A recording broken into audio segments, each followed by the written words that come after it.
Bismillahirrahmanirrahim. Assalamualaikum warahmatullahi wabarakatuh. Saya Nur Hadi Zainal dari iMuslim. Alhamdulillah, setelah setahun berlalu, insya-Allah Ramadan akan kembali lagi. Di bulan Ramadan ini, iMuslim akan menganjurkan sebuah program yang dinamakan Remedy Ramadan. Tujuan utama program ini dilaksanakan adalah untuk membantu dua organisasi kebajikan, yakni Raudatus Sakinah dan juga Rumah Solehah. Di samping itu, Remedy Ramadan ini juga adalah bertujuan untuk membantu dan membiayai kelas pengajian Islam percuma di Akademi iMuslim. Raudatus Sakinah merupakan sebuah badan kebajikan yang telah beroperasi sejak tahun 1998 dan kini telah mempunyai beberapa buah rumah perlindungan di seluruh Malaysia, antaranya Selangor, Melaka dan Johor.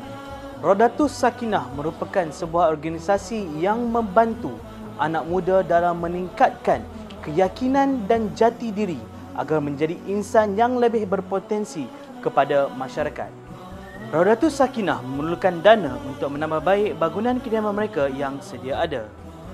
Rumah Solehah pula telah mula beroperasi sejak tahun 1998 dan kini mempunyai rumah perlindungan di Ampang dan Kampung Pandan.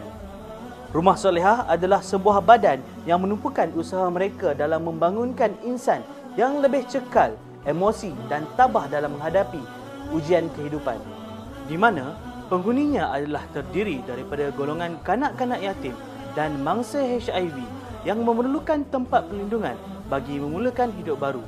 Untuk projek Remedy Ramadan ini, Rumah Solehah memerlukan dana untuk alat-alat tulis, pembiayaan yuran bulanan bagi tenaga pengajar sekolah menengah dan pembiayaan yuran bulanan bagi kelas asas fardu ain. Di sini iMuslim ingin menjemput anda untuk bersama-sama dengan kami membantu kedua-dua organisasi berikut. Terdapat dua cara untuk anda membantu mereka. Yang pertama, anda boleh salurkan sumbangan anda ke akaun berikut.